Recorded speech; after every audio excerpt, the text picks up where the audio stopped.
Hello, my name is Daromir Rudnitsky, and I am the president of the Society for the Anthropology of Religion.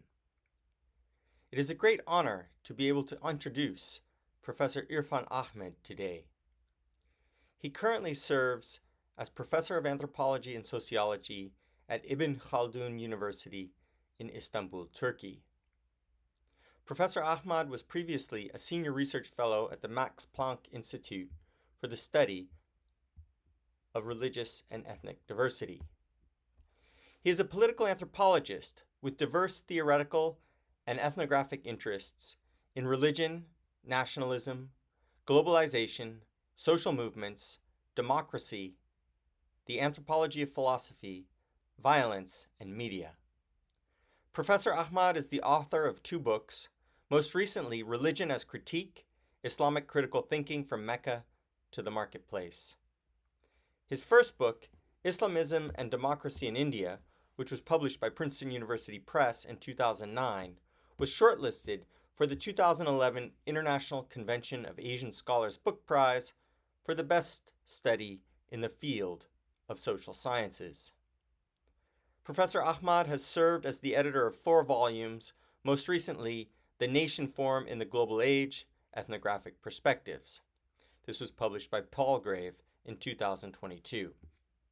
He is a prolific public intellectual and has written for and been interviewed by, among others, the New York Times, Al Jazeera, Deutsche Welle, Frontline, NRC Handelsblad, Sky TV, The Hindu, Jadalya, HuffPost, and The Conversation. Professor Ahmad is a global intellectual, and his writings have been translated into Arabic, German, Portuguese, Turkish, Urdu, and a number of Indian languages. His articles have appeared, among other places, in Anthropological Theory, the Journal of the Royal Anthropological Institute, Philosophy and Social Criticism, Citizenship Studies, How, and Public Culture.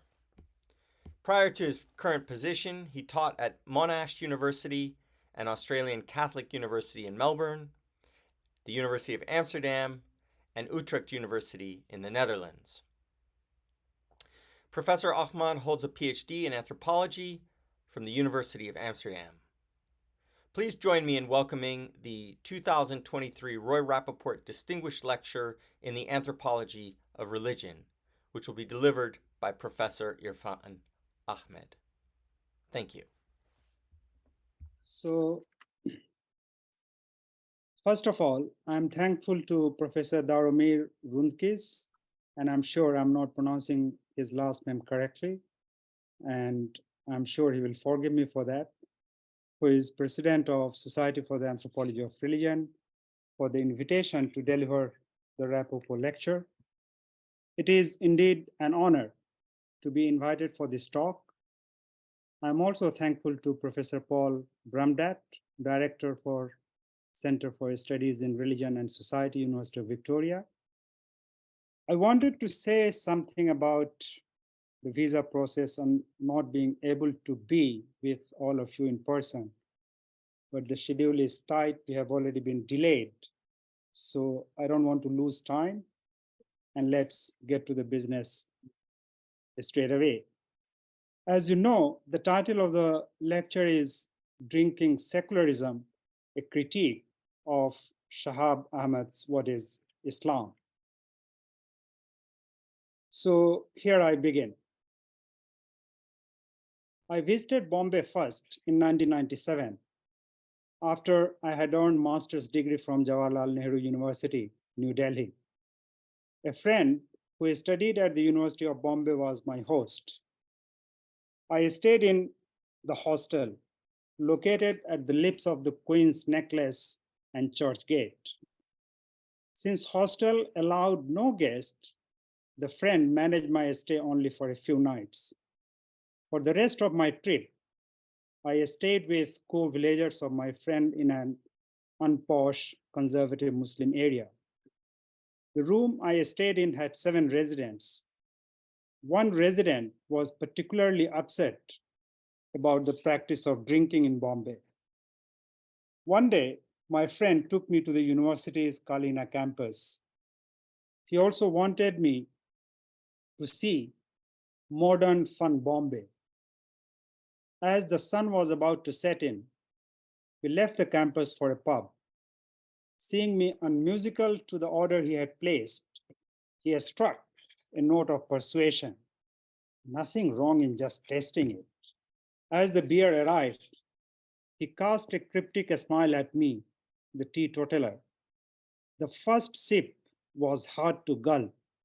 Soon I threw up, saying in disgust that it tasted like the urine of goats or cows. It will be naive to say that I tried the beer as a pure choice. Though a villager like me, my friend had lived in cities longer than I had. As an aspiring film director, unlike me, he had been reading and archiving film magazines for long. To realize his aspiration, he had moved to Bombay from New Delhi, where we both studied for bachelor's degree at Jamia Millia Islamia. Unlike unmodern Delhi, now he viewed his life in Bombay as one of fun and venture. He joined a group of aspiring directors, actors, writers, and cameramen. A decade later, while some of them became famous, my friend's destiny was failure. And while claimants to success are many, failure often is personal. But I'm getting ahead of the story. Socializing with the Bollywood group was part of my friend's routine in Bombay. There, during discussion, for example, about Alfred Hitchcock or Akira Kurosawa, drinking was a near norm. Critical of Bollywood selling illusion, my friend desired joining parallel or what is known as alternative cinema to enact social change. Against convention in Bollywood and society alike, he began to take religion like a convention, the break from which also manifested in drinking beer. That evening, I had joined him in that practice, though my reason for it was not identical to his. As we left the pub, unlike the friend who felt almost wonderful, I felt awful for having violated the values I was brought up with. Compare this vignette with Shahab Ahmed's What is Islam? The importance of being Islamic. Ahmed opens his book with a dinner party at Princeton University. There, a visiting Cambridge professor asks his Muslim companion drinking wine if he considers himself a Muslim. Replying in the affirmative, he tells the professor that his family has been Muslim, quote, for 1,000 years, during which time we have always been drinking wine. Those of you who know Shahab Ahmed's text, he loves making italics. So this always is in italics.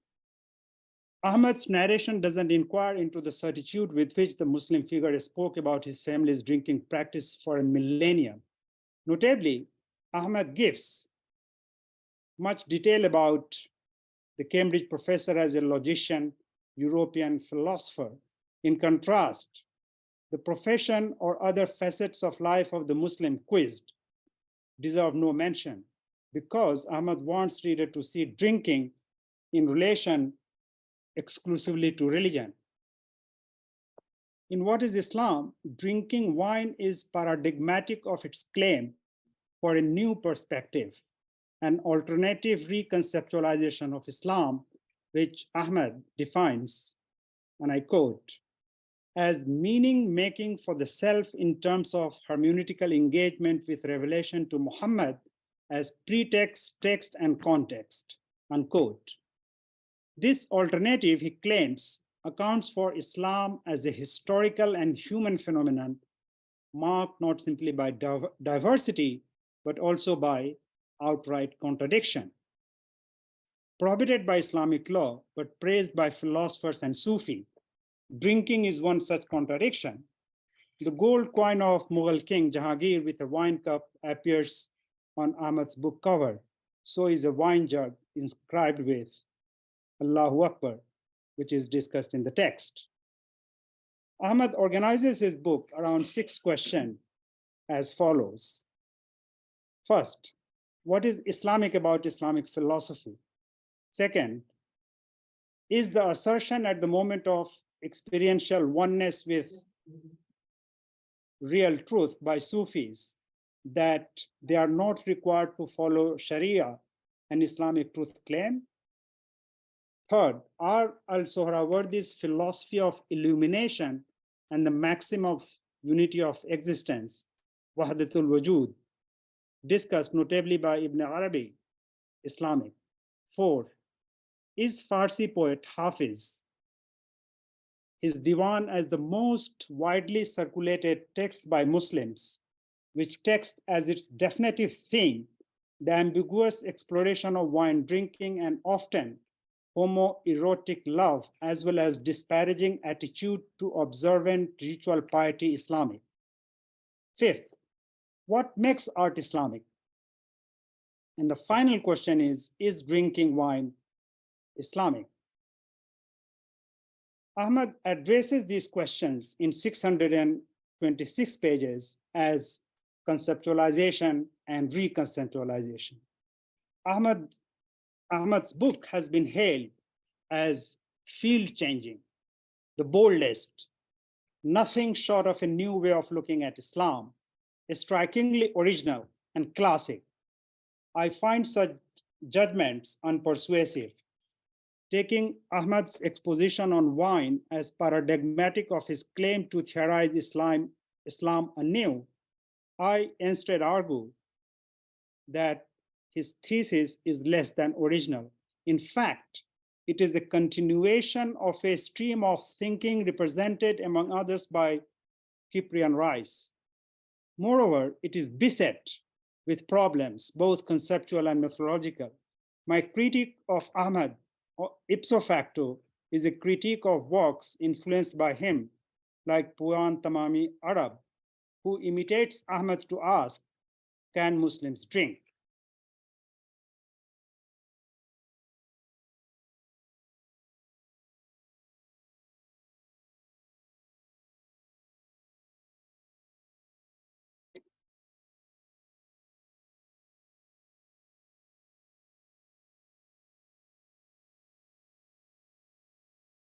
Organized into three parts, I begin by summarizing Ahmed's thesis in part one. Here, I identify its conceptual sources. This paves the ground for my critique of Ahmed's exposition on wine in the next part. My contention is that Ahmed's question about wine is neither original nor pivotal to Muslims themselves. Rather, it is an old question broached by anthropologists like Michael Ginselan and Christian priest/Orientalist Cyprian Rice, both of whom are, however, absent from Ahmed's text. In fact, I would argue that Ahmed's question is largely a Christian question, later placed in the language of secularism. More generally, his question rests on polarizing diet of haram, halal, Islamic, un-Islamic, rather than view Muslim practices as a spectrum where deeds, as Talalasat tellingly writes, are graded in a more complex way as required, wajib, recommended, mustahab, indifferent, mubah, discouraged, makruh, and forbidden, haram. Ahmed's preoccupation with adjective, as in books subtitled Islamic, thus prevents him from seeing acts richly as gerund. That is, as becoming Muslim, not being Muslim. In part three, I extend my inquiry to key constituents of Ahmed's generic thesis. And here I demonstrate major conceptual problems in the very foundation on which Ahmed's thesis rests. These are assumptions about time and history, terms like Islamic conquest, need to comment about Islam and violence, but no mention of Islam and peace. But in this lecture, I will not discuss part three. Okay, so I've given the structure of the talk, and I said that part three is not in this talk, but the rest is.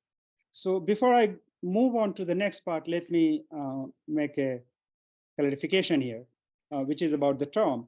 So since paradigm as an approach is key to my argument, let me clarify what I mean by it. It differs from the standard use as a model or framework, in which Shahab Ahmed also uses in his book.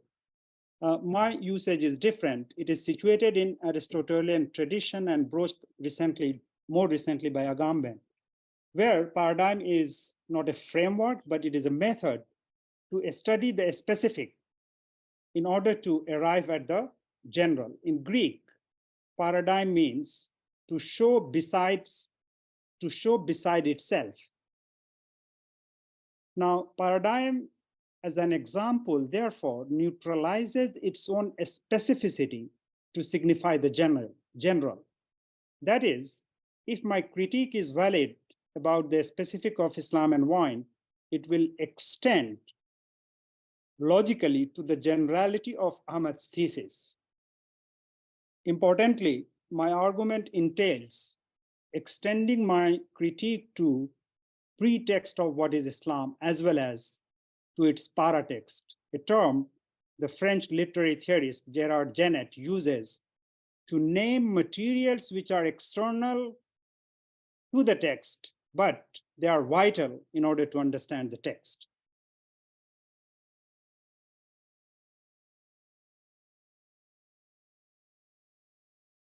So now I want to situate Shahab Ahmed's exposition. In What is Islam, Ahmed doesn't amply explain why he is at pain to define Islam, who after all is seeking the definition, and for what purposes. On some occasion, he gives the reason. It is the question of Islamic orthodoxy.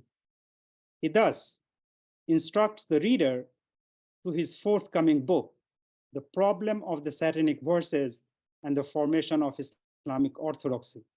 This is Ahmed's PhD submitted at Princeton University in 1999 and posthumously published as Before Orthodoxy, the Satanic Verses in Early Islam. In fact, What is Islam is not a book in its own right. It is an attachment to an expanded inquiry into his PhD. Since What is Islam is an adjunct to Before Orthodoxy, to evaluate the former is to begin with the latter, and I do so by giving a quote from Shahab Ahmad at length so that we can understand his aim and argument.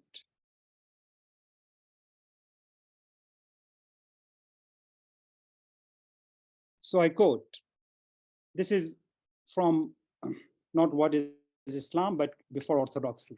Quote, the book was conceived as a history of Muslim attitude to the Satanic Verses incident, which narrates the occasion on which the Prophet Muhammad is reported to have mistaken words suggested to him by Satan as being divine communication, that is, as being part of the Quran.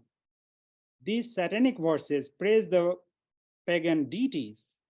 By uttering the satanic verses, Muhammad thus committed the error of compromising the fundamental principle of Tawheed. The universal rejection of the satanic verses incidents constitutes an instance of contemporary Islamic orthodoxy. For the last 200 years, to be a Muslim, one should believe that the satanic verses incident did not take place, unquote. These passages show how, to Ahmed, the satanic verses incident signifies orthodoxy. Elsewhere, he's transparent about his notion of orthodoxy as restricted and restricting.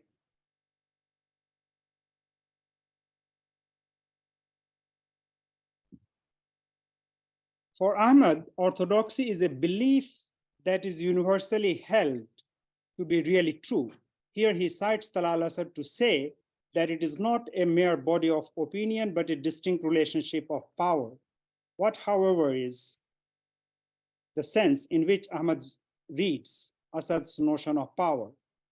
He does, it seems to me, mainly in terms of political power, whereas Assad's usage of it is broad enough to encompass, for example, the capacity to persuade or the power to think. After this too brief a mention of him, Assad is exiled for good. This mode of discussing an author is unsatisfactory. Ahmed knows well that his notion of orthodoxy and question that guide it are unlike Assad's. Why then cite Assad without engaging with his whole argument? After this brief reference to Assad's 1986 essay, The Idea of an Anthropology of Islam, he doesn't discuss his later writings that expands Assad's original essay. Notably, the case Ahmed mobilizes from natural sciences to apply to human world is problematic. He writes, and I quote, an example of a successful orthodoxy is the belief, universally held today, that the earth is round, end of quote. This indeed hurts the differentiation William Dilthey, a German philosopher, made between human and natural sciences. Despite the satanic verses being central to his inquiry, neither of Ahmed's book discusses Salman Rushdie and his novel, The Satanic Verses. From other sources, however, we learn that Ahmed got interested in it in the early 90s, and he followed the controversy sparked by Rushdie's novel, which he defended. Here, it is vital to record Ahmed's response to a comment from a friend to whom he had explained his book project about the Satanic Verses.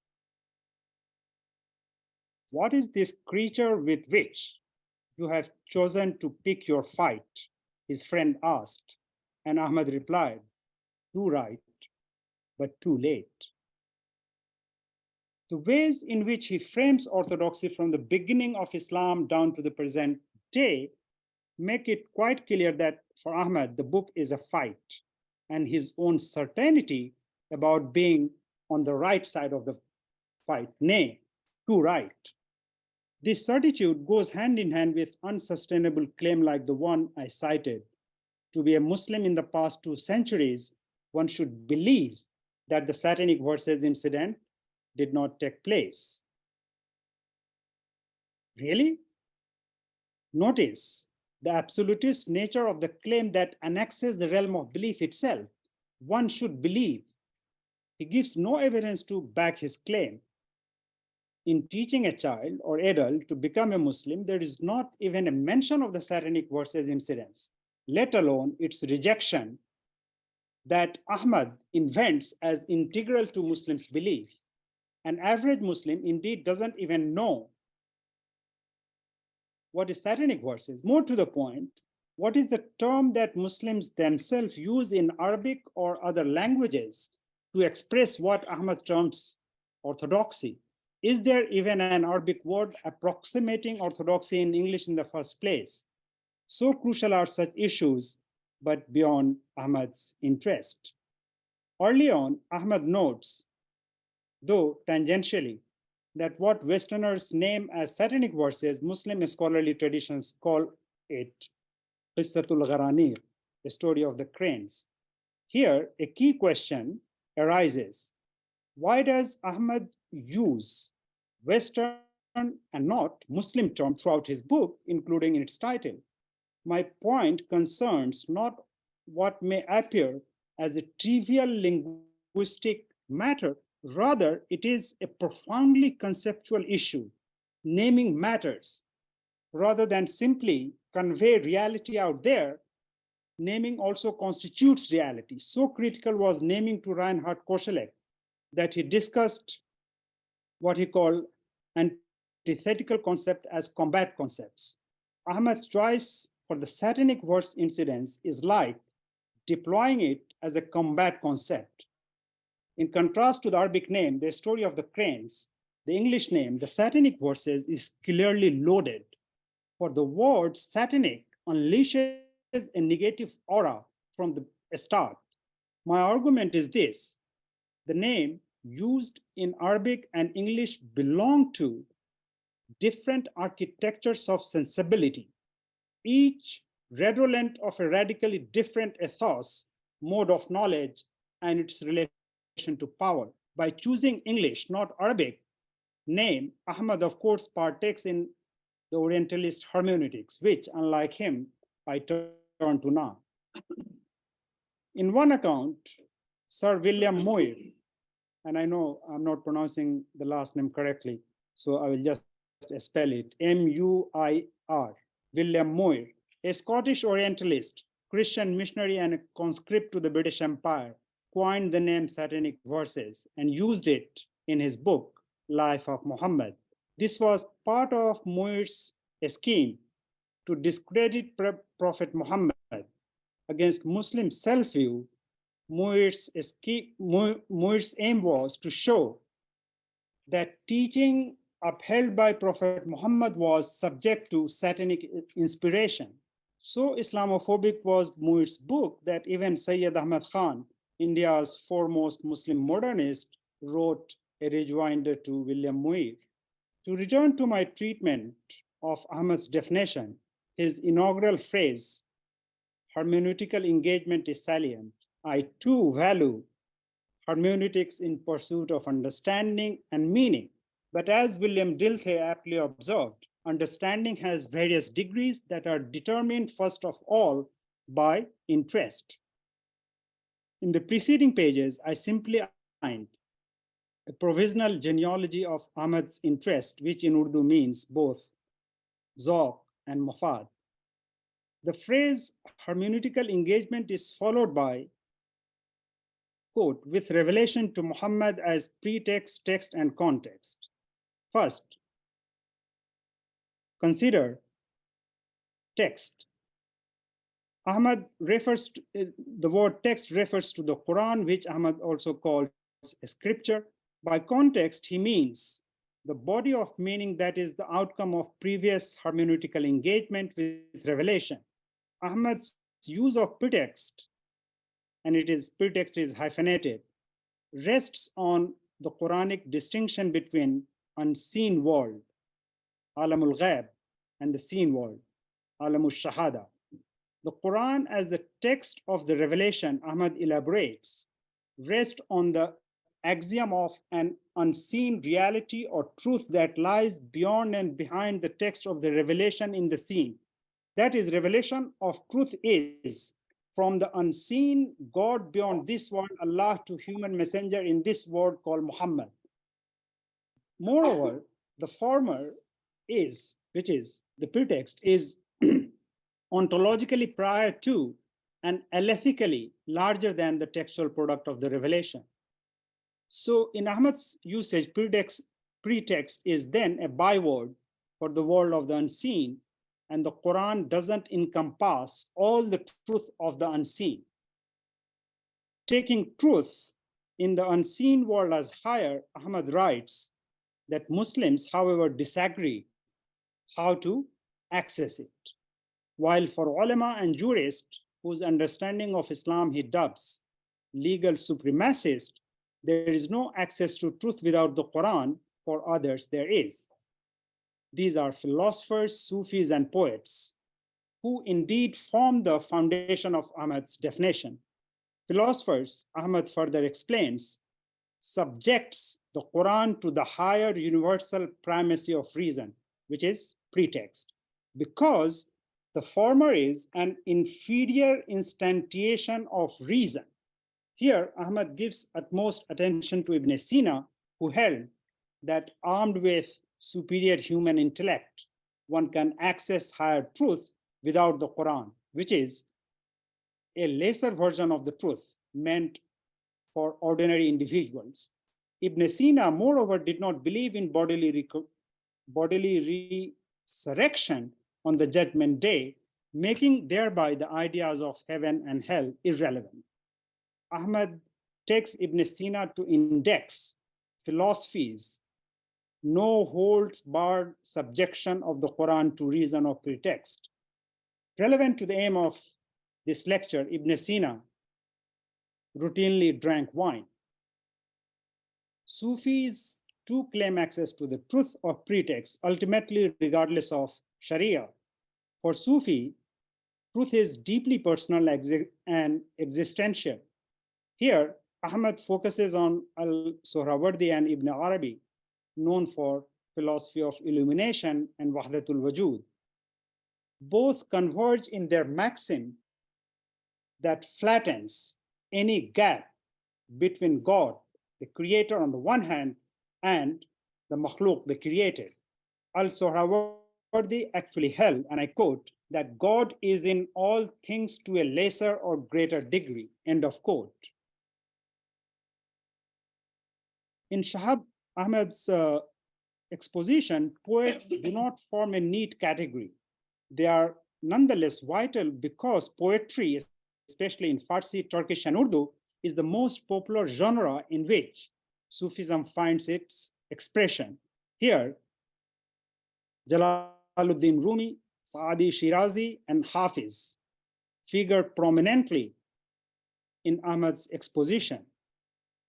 Hafiz is at the core of his discourse because he is known as Lisanul Ghaib, the tongue of the unseen, and his Divan poetic work is taken as simulacrum to the Quran, as is Rumi's Masnavi, the Quran in the Persian tongue. Indeed, he takes Hafizian discourse as a school of love, madhab ishq, and in this school, love is a spiritual and carnal alike, and the line separating halal from haram disappears. Now, important here is to ask what exactly Ahmad's exposition theoretically aims to achieve. In his own words, it aims to destabilize understanding of Islam based on the supremacy of the sources of revealed truth, the Quran, Hadith, or Islamic law. For Ahmad, even the 5 pillars, the first of which is Shahada, are in dispute. Here he cites Ahmad Kara Mustafa, who opines that Muslims agree only on the first pillar. To this, Ahmad is quick to add that even Shahada is not stable, for it leaves the door quite open about what actually is God and what constitutes his message. Ahmad continues his mission to destabilize, stressing that Shia Shahada has an added syntagma. I witnessed that Ali is the wali of God. Ahmad reads this syntagma as disturbing the very meaning of the messenger in Shahada. Ahmad's alternative is to see Islam through the lens of what he calls philosophical Sufi amalgam, the philosophy and practice of which defined Islam in the vast region stretching from the Balkans to the Bengal from 1350 to 1850. Compared to primitive Islam, he pronounces Islam is mature in the Balkan to the Bengal complex, the foundational language of which was Farsi, not Arabic. Ahmad wants readers to take his formulation as descriptive, while he terms Talal Asad's notion of discursive tradition prescriptive. Predicated throughout on a dualism between Arab Islam as proscriptive and non-Arab Islam as explorative, Ahmad's unrestrained admiration, therefore, is for Islam in the so-called Balkans to Bengal complex.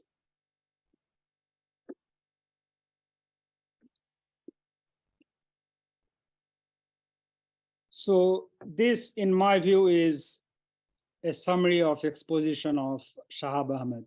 But as many of you know who have read his book, Shahab Ahmed, and as he has shared it with some friends, he himself held that it is quite impossible for anyone to summarize his book. But nonetheless, this was my attempt.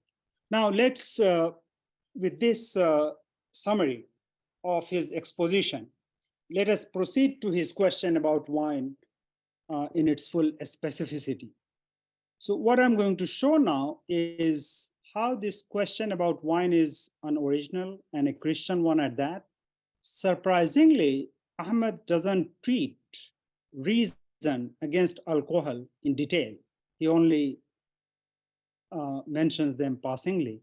As I will show shortly, he disregards rich, diverse debate on wine as a necessity to sustain his question and the wider discourse it belongs to. Ahmed also doesn't have a methodology about how to read rich multilingual archival sources, which any discerning reader of his book will acknowledge as simply impressive. To support his definitional enterprise, Ahmed contrasts prohibition of wine in legal discourse with its positive valorization in philosophical Sufi amalgam. He states, grape wine is prohibited by all school of Islamic law on the basis of the verse of the Quran, Al-Ma'idah. In brackets, he notes that though Hanafi school allowed some spirit from non-grape sources by 13th century, it too joined majority schools to favor blanket prohibition. This to me is misleading. The prohibition on alcohol for which the Quran uses the word khamr stems not only from the verse in Al-Ma'idah, as Ahmed maintains, but also from other verses which together form a comprehensive discourse. Initially, alcoholic drinks made from date palms and wines were not actually forbidden. The Quran, An-Nahl 67, refers to them as wholesome drink and food. In Al-Baqarah, it says, in both, that is, intoxicant and games of chances, there is a great evil as well as some benefits for man, but the evil which they cause is greater than the benefit which they bring. Evidently, the Quranic take is not unidirectional. And in An-Nisa, God says, draw not near unto prayer when you are drunken till you know that which you utter. Ahmed's sole citation of Al-Ma'idah erases the wholeness of the Quranic discourse. Even the reference to Al-Ma'idah is partial because he doesn't state the reason that Quran subsequently offers, which is this, quote, by means of intoxicants and game of chances, Saturn seeks only to sow enmity and hatred among you, and to turn you away from the remembrance of God and from prayer. Will you not then desist? Unquote. For English reader, Ahmad also doesn't translate the verse's opening syntagma, which he does cite in Arabic. Ya ayyuhalladhina amanu. This syntagma is crucial because it identifies the Quran's addressee. Muhammad Asad glosses it as, O you who have attained to faith. The general translation is, O believers. But Muhammad Asad translates it as, O you who have attained to the faith. This is meaningful because, unlike Ahmad's fixation with narrowing adjective Islamic, Muhammad Asad marks faith as a verb, stressing the continuous labor to attain it. Clearly, the term blanket prohibition which Ahmad uses is not directly from the Quran, which uses the word for istanebuhu, abstain from or shun it. Relatedly, of the four things it labels haram, wine is not among them. So what is the very object that is prohibited? Linguistically, khamr means to conceal. That is, it conceals aql, power to reason of the one who is under its influence. Jurists agree that khamr made from grapes is prohibited, but they do not quite agree about drinks from other sources. Hijaz and Iraq symbolize this difference, the former as representing the general prohibition and the latter as narrow prohibition, of which the most known scholar is Imam Abu Hanifa, founder of the Hanafi school. To philosopher Ibn Rushd, Hijaz denotes converging position of the Shafi'i, Maliki, and Hanbali jurist. For Imam Abu Hanifa, what is prohibited in all the remaining beverages, that is, besides wine derived from grape juice, is intoxication itself and not the substance. Thus, non-grape wine can be consumed as long as one doesn't reach a state of drunkenness. Partisans of narrow prohibition therefore differentiate khamr from other alcoholic drinks, broadly called nabid. Its two subtypes are mizr, made from barley, and bita, which is made from honey. Additionally, they hold that some companions of the Prophet also drank these beverages. Abu Ja'far al-Tahawi, who died in 933, therefore maintains, and I quote, while we are sure of the prohibition against khamr in the Quran, we cannot say the same of other beverages, end of quote. In contrast, non-Hanafi jurists argue that all intoxicating beverages are khamr. The Shi'i position is similar. Contra Ahmed's contention that after 13th century Hanafi school changed, scholars indeed argue that its unique position against the prohibition of non-khamr alcoholic beverage as mubah continued. Ahmed's assumption of an iron wall separating the Hanafi from other school is also inaccurate.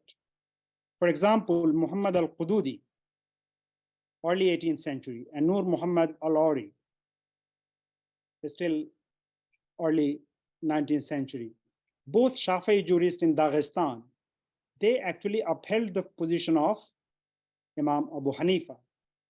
Pace Ahmed, historically what we see is not Hanafi become Shafi'i, it is quite the opposite. I hope to have given a full, diverse, complex portrait, making Ahmed's premise of a sharp line between legal and non-legal discourse on the one hand, and between Hanafi and non-Hanafi on the other problematic.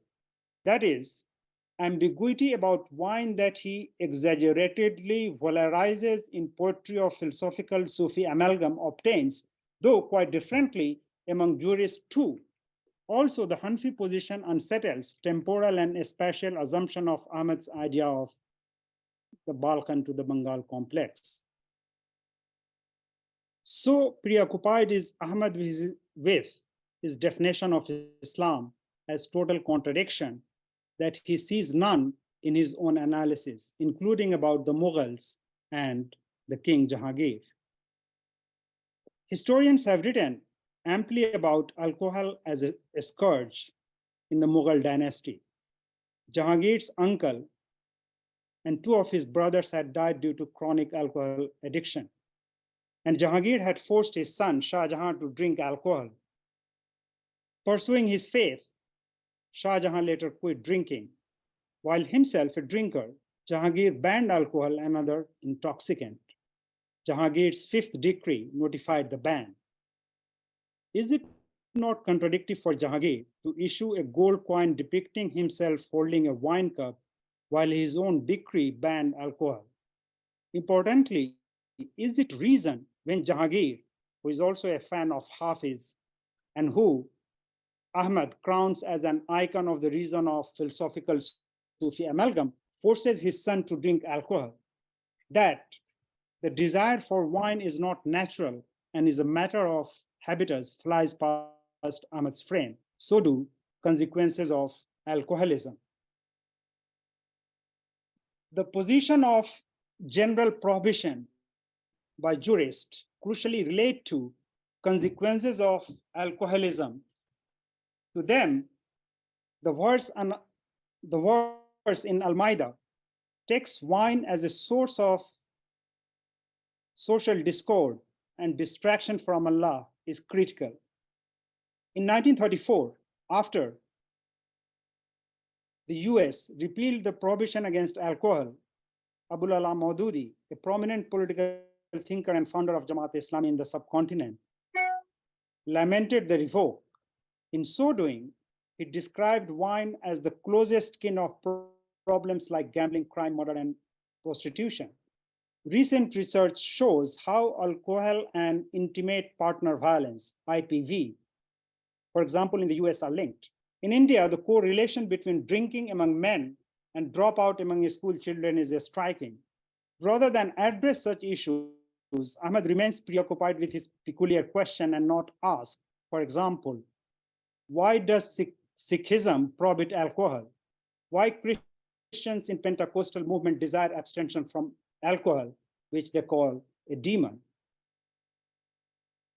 Before before Pentecostalism, wine among Christians was mostly esteemed, though the biblical discourse on it is far from univocal.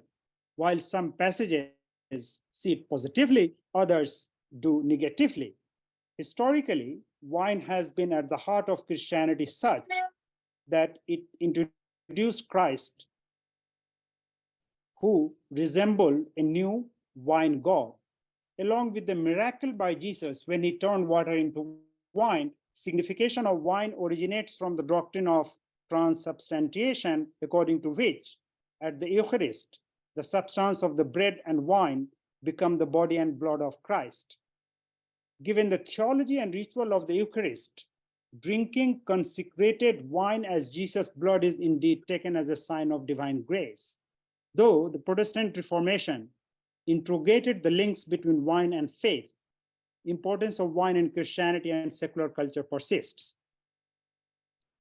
Due precisely to this centrality in Christian culture, Westerners find it of interest when they see Muslims drink wine, for what is theologically and ritually distinct to Christianity is present among Muslims too. Conversely, prohibition against lying or killing of the innocent or theft, which are common to both Christianity and Islam, they become uninteresting. Long before Ahmed, Michael Gilsenan began his book, as Ahmed does 3 decades later, with a vignette about Muslims and whiskey. While Gilsenan's vignette is about what he calls holy Muslims in Hadramaut, Yemen, Ahmed's is about Princeton. In both, emotion invoked is similar: bewilderment and shock.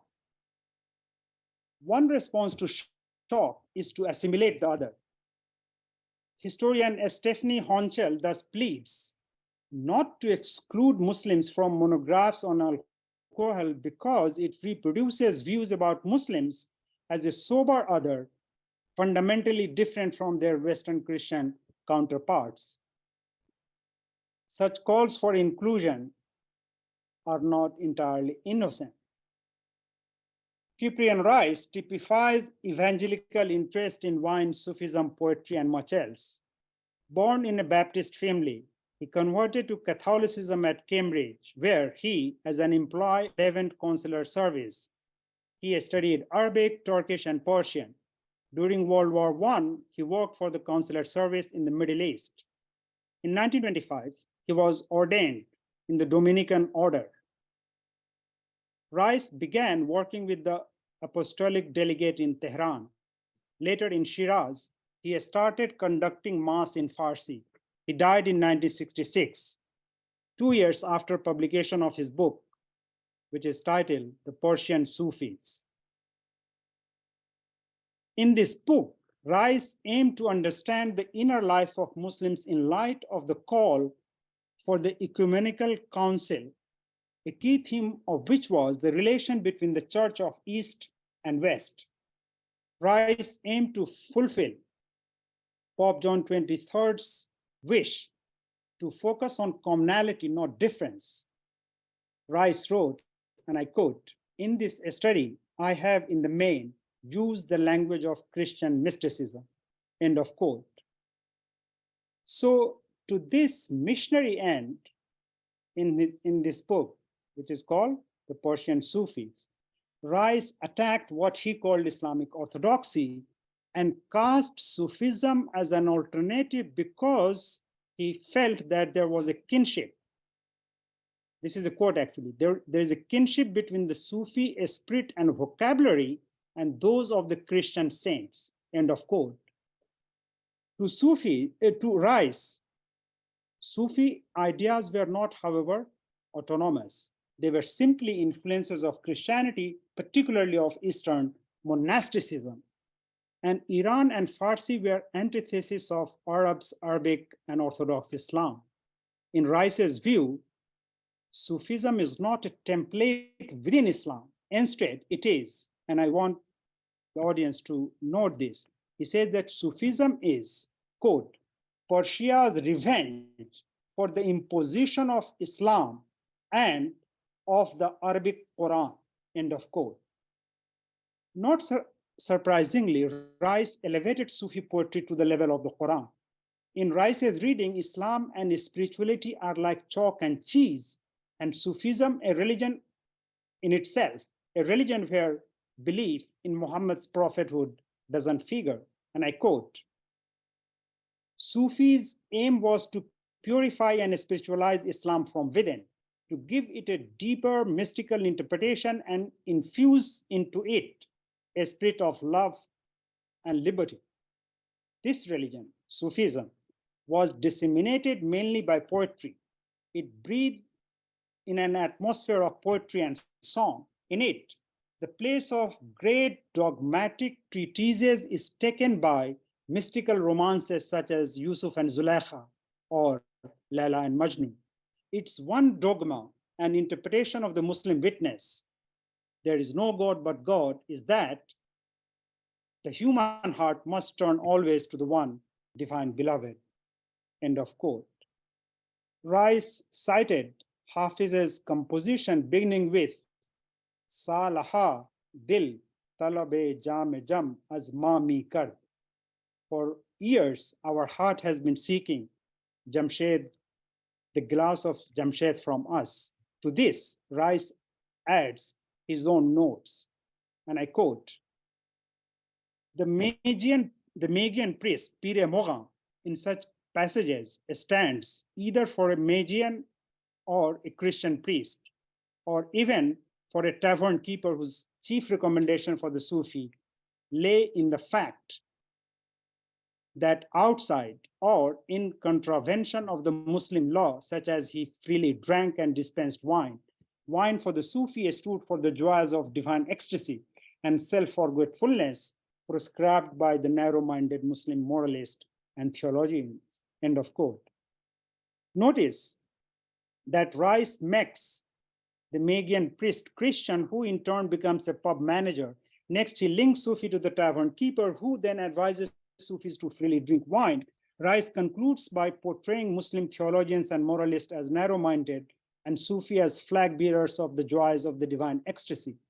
Rice's formulation, I want to suggest, is similar to Ahmed's, who decries what he calls the legal supremacist understanding of Islam by jealous jurists and praises the more capacious and flexible Islam of the so-called philosophical Sufi amalgam.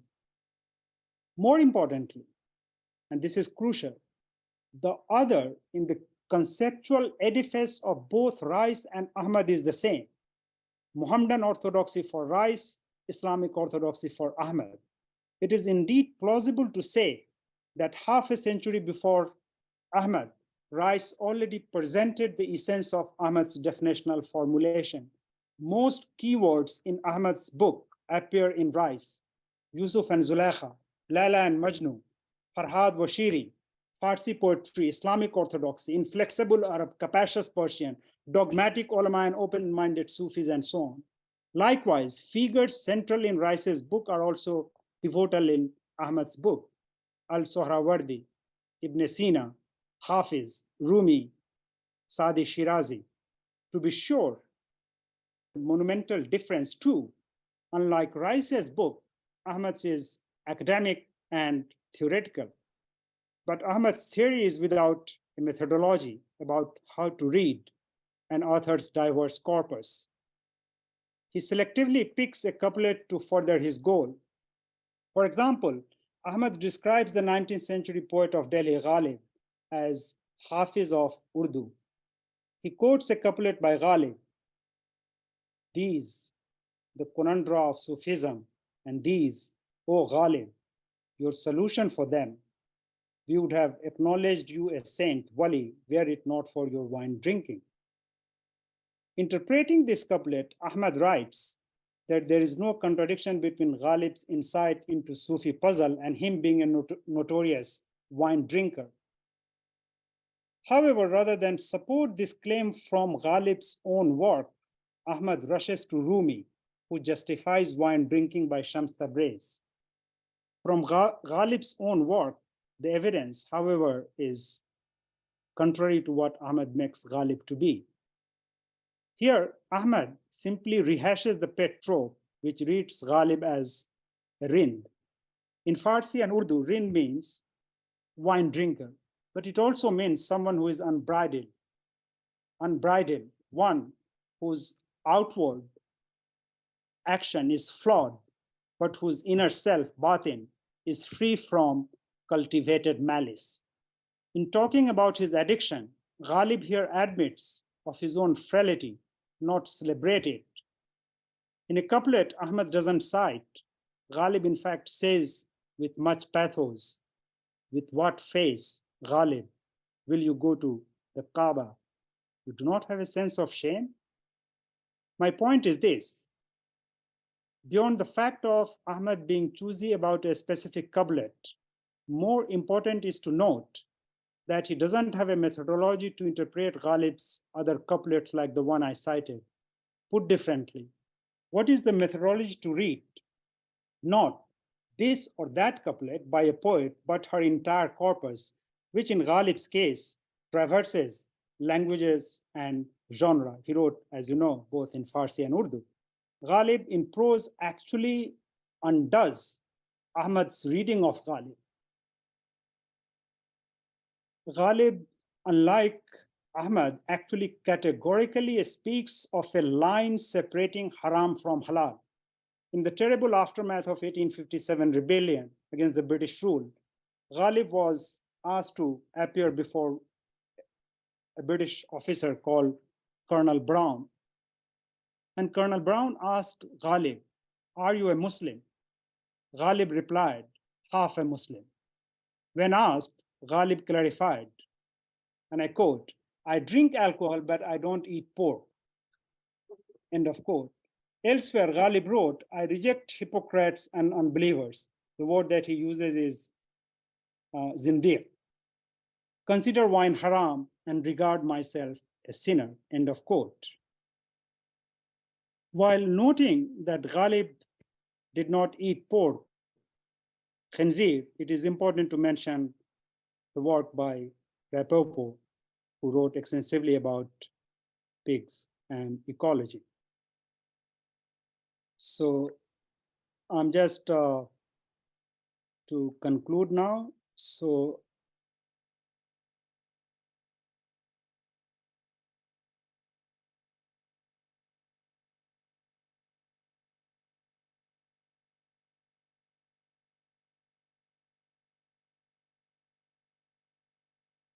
this is the conclusion part,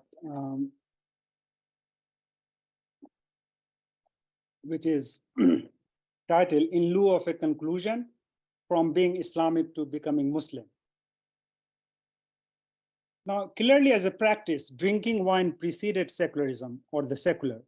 While forbidding alcohol to Brahmins, Hindu lawyer from ancient India, Manu, allowed it to lower caste, mainly on special occasions like war and religious rituals. Alcohol was, however, not integral to everyday dietary culture. With colonial rule, the British promoted alcohol. Drinking alcohol thus became associated with a Western way of life. From being episodic, alcohol became part of routine everyday social intercourse as well as entertainment. For most Indians, it is still not part of the routine dinner the way it is in the dinner at Princeton, with which Ahmed opens his book. And as Western way of life is part of modernity, there is an affinity between the language of secularism and the practice of drinking alcohol. Turkey exemplifies this affinity starkly. A 2021 English travel book on Turkey, published from Italy, compares Mustafa Kemal Atatürk and Recep Tayyip Erdogan about their favorite drink.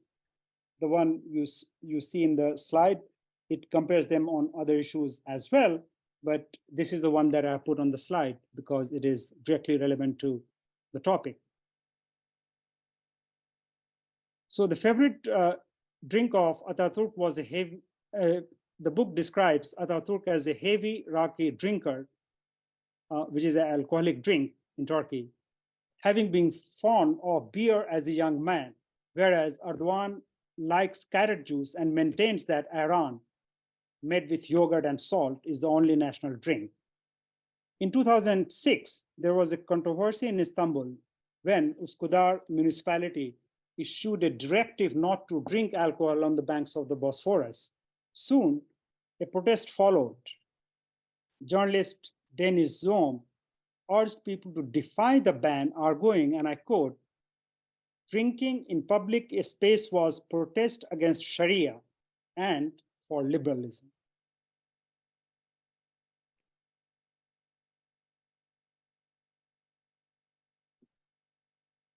The subject of wine is one of the 6 questions around which Ahmed organizes his book and which I have taken as a paradigmatic of his theoretical intervention at large.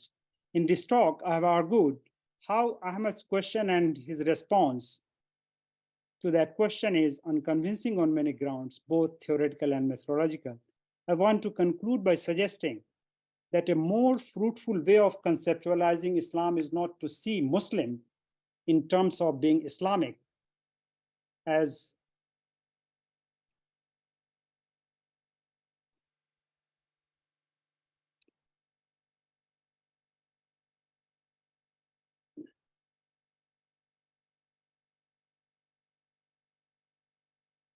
I want to conclude by suggesting that a more fruitful way of conceptualizing Islam is not to see Muslim in terms of being Islamic, as Ahmed does, but becoming Muslim. That is, shifting our focus from Ahmed's adjective, Islamic, to becoming Muslim as a gerund, will allow us to ask different and hopefully better questions. Against Ahmed's reading of him, I take Ghalib as a figure who signifies becoming Muslim. There is hardly any atheist evacuated of all beliefs in the same way. There is hardly any believer free from any doubt, and Ghalib was no exception. Some friends of Shahab Ahmed laudably narrate a story. In a class at Harvard University, a student asked Ahmed, "Are you a Muslim?" Rather than reply, Ahmed turned to the blackboard and wrote his own name. Compare this with Ghalib's reply to the same question asked by Colonel Brown.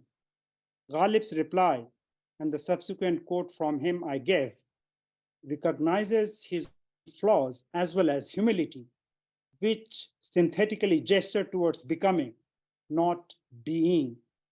This doesn't seem to be the case in reply from Ahmed, who, like Ghalib, drank wine.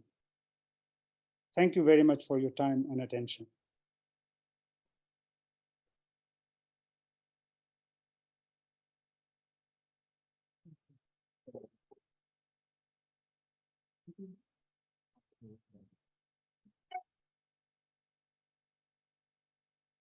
Okay, Dr. Ahmad, thank you very much. We have about 15 minutes for questions and answers and discussions. And we do have a microphone. If people in the audience would like to ask a question, please raise your hand and we can bring the microphone to you.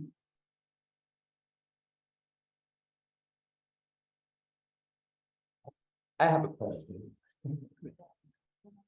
Actually, I have a microphone too. Dr. Ahmad, I wonder, this is really fascinating, and I wonder if you could maybe extend your argument a bit and reflect on what you think the implications of the argument might be for the anthropology of religion. I mean, what do you think the implications of your contrast between Ahmad's approach and your own interpretation have for the way we as anthropologists conceptualize religion and actually engage in ethnographic practices with our interlocutors?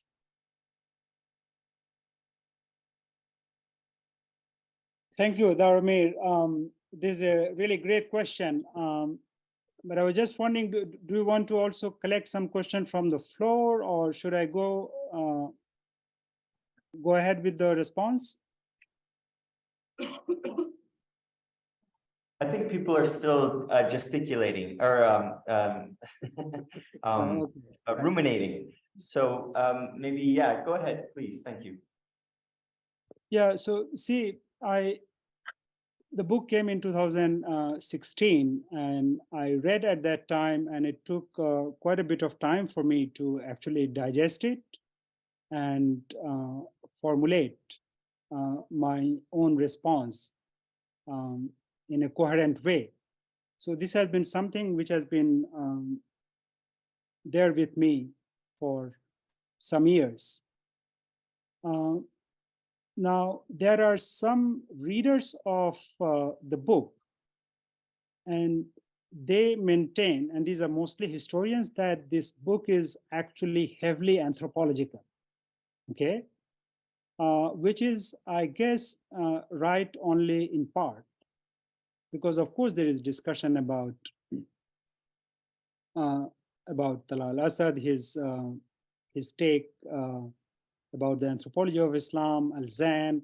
There is discussion about Clifford Geertz and many other kinds of anthropological literature. But I'm not sure actually mentioning works by anthropologists actually qualifies being as anthropological. Okay, so what I can say at the moment, and this is, I'm just thinking as you ask this question, what I find problematic, for example, Ahmed is quite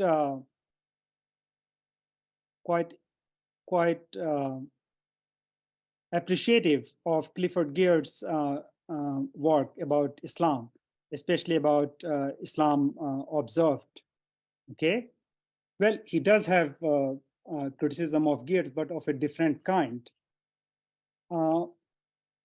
What he doesn't discuss, okay, and what I would like to argue from my framework, if you see Islam observed, the dualism that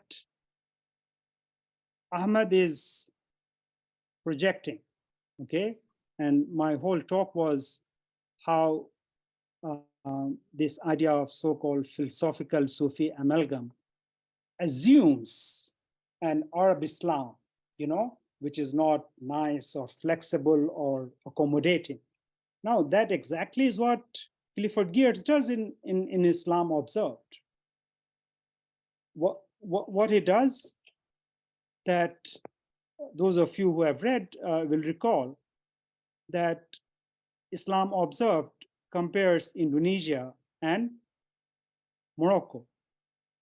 And the basic formulation of that book is that Moroccan Islam is a scripturalist. So that is the word that he uses. This book is, if I remember correctly, it is in mid-60s.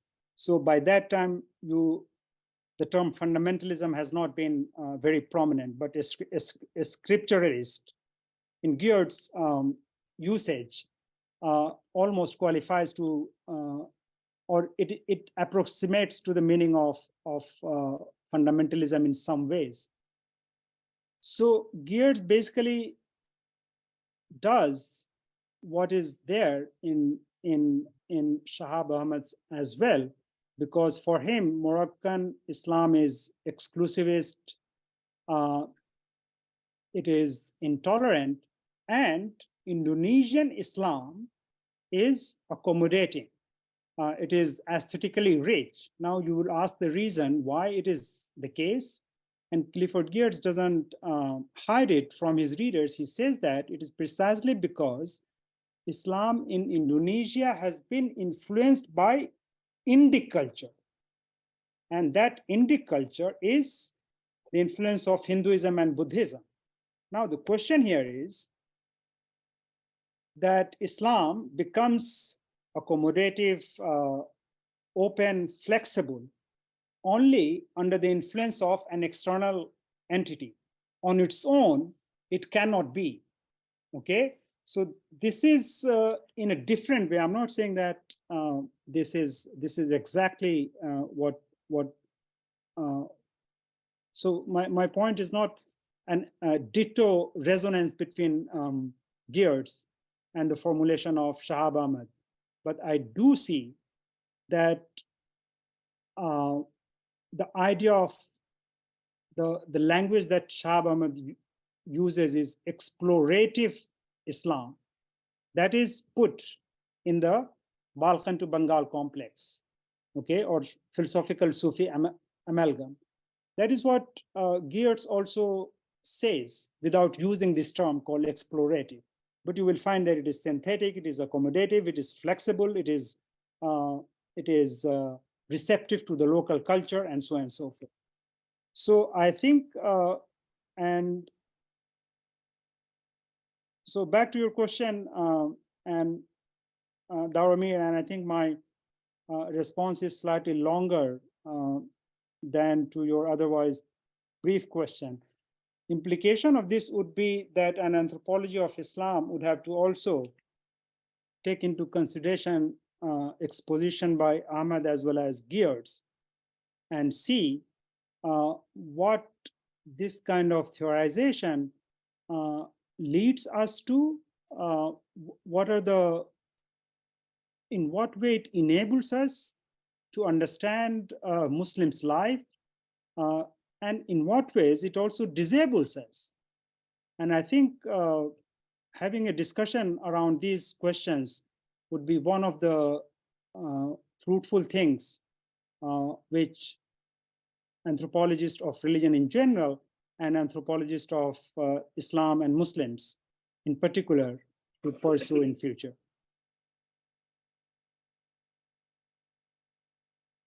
Great, thank you very much. We do have a question in the back from Andrew Wenner.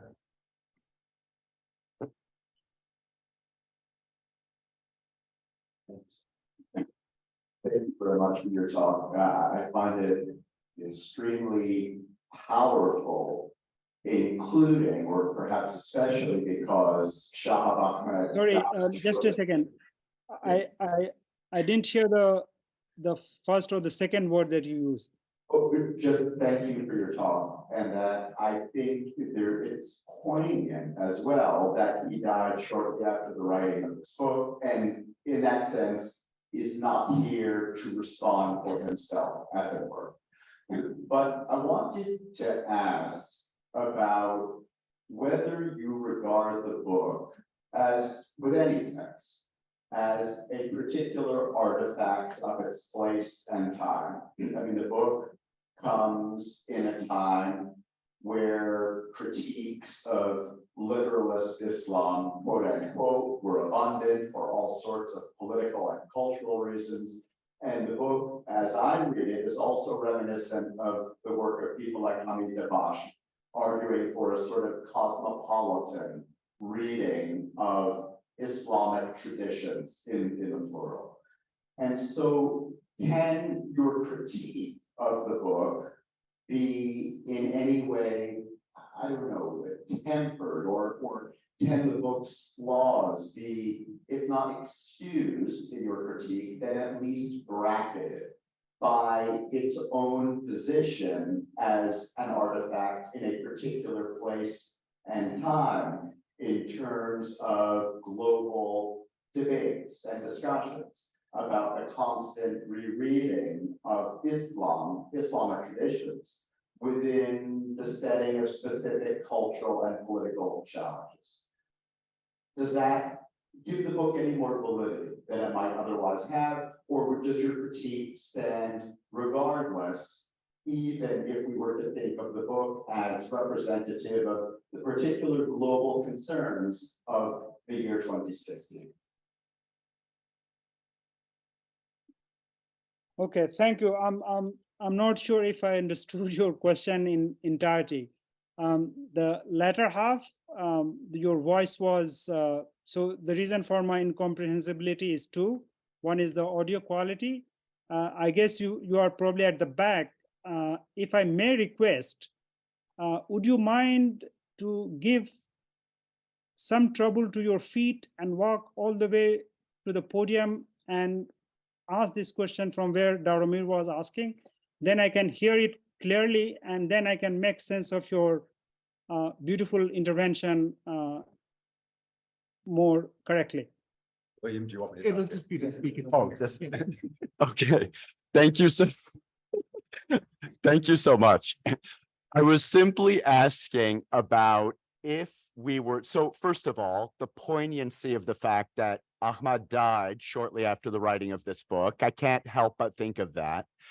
And so thinking of both the author and his text as artifacts of a particular place and time, i.e., about 7 or 8 years ago, in global conversations about the nature of Islamic cultural and political influences. I mean, this is actually also alluded to in the contrast between Ataturk and Erdogan. And so, can any of the flaws in the book that you compellingly articulated be, if not excused, then explained or contextualized by the specific global moment in which the book arises? Thank you. Okay. Now thank you for taking the trouble to walk. And now I think I understand your question correctly.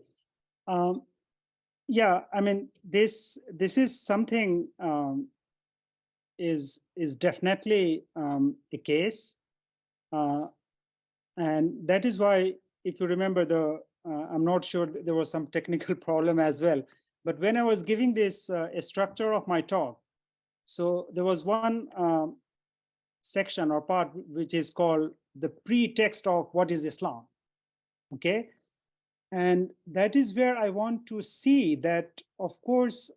So, for example, in before orthodoxy, if you read the acknowledgement section, which is, I mean, so let me just clarify that I'm impressed by the extraordinary breadth of Shahab Ahmed.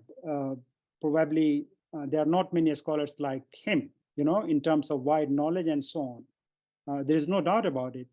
So there he talks about, like, consulting manuscripts in different libraries, which of course he did. But my point is that the questions and the concern that book reflects, they do not simply arise from those dust-laden manuscript. Okay, there are, so my point is not that those dust-laden manuscripts are unimportant, but what is the pretext of the book and the global conversation or concern that you were mentioning. One thing which strikes to me, and that is like in the latter half of the book, out of nowhere, he says that, look, now it is the time to make some comment about Islam and violence. Okay, and then he spends like 3-4 pages talking about idea of Islamic violence. And I was like left wondering, what is the compulsion for an scholar to make that, and this is of course, in relation to terrorism and so on and so forth. So he conducts that exposition about Islam and violence, but it doesn't, I would have liked so that he also said something about Islam and peace. And why I'm saying this, because it would be ridiculous for anyone to assume that Shahab Ahmed did not know about Khan Abdul Ghaffar Khan, and one of the most spectacular movements of 20th century, Khudai Khidmatgar, God's servant. And this was all about peace. I mean, there were people who fought against the British colonial rule. The colonial officers, they fired at these Muslim protesters. They put, Quran to their chest, and they freely sacrificed their life. But so the point, I think, is not that Shahab Ahmed is not familiar with it. Of course, he is. But I want to ask, why doesn't he talk about it? And likewise, there are other things which one can mention in relation to global conversation. What I also did not find convincing was, this is probably on page number 303 or 4, when he says that, Muslims have to be, the analyst has to take Muslims' statement seriously, okay? Well, that is fine, but then I would ask that simply taking the self-statement is not important, or it doesn't tell the full story. And why I'm saying this, I will shortly clarify. So you might have noticed that in the talk, I did mention Sayyid Ahmad Khan, who established a college which was called Anglo-Muhammadan College, Muhammadan Anglo College. Now, even now, if you talk to many Muslims in India, they may describe themselves as Muhammadan rather than Muslim, okay? So, of course, Muslims have been using, for example, the term Muhammadan, okay? This is a self-statement, okay? My point is that just saying that, well, Muslims themselves use this term Muhammadan, and therefore we should take them in their own terms, is not sufficient, because then we need to ask, at what point of time in history did Muslims begin to call themselves Muhammadan? Okay, clearly before 14th century or before 16th century, Muslims did not call themselves Muhammadan. So rather than taking what they are saying is not sufficient, I'm not saying that one has to discard it, okay? But this in itself is not sufficient, and therefore we have to ask, why did Muslims begin to describe themselves as Muhammadan? What is it? There are epistemological structure behind that. There is a political structure behind that.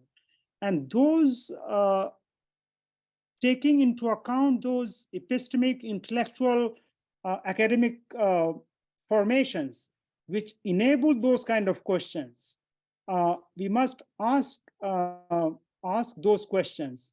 And I don't see those questions being central to Shahab Ahmed's discourse.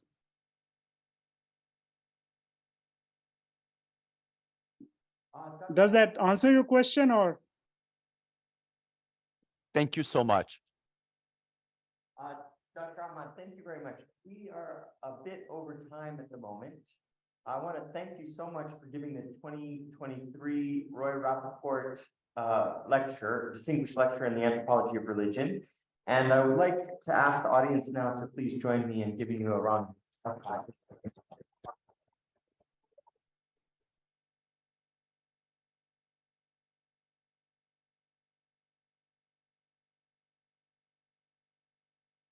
Okay, we have lunch now.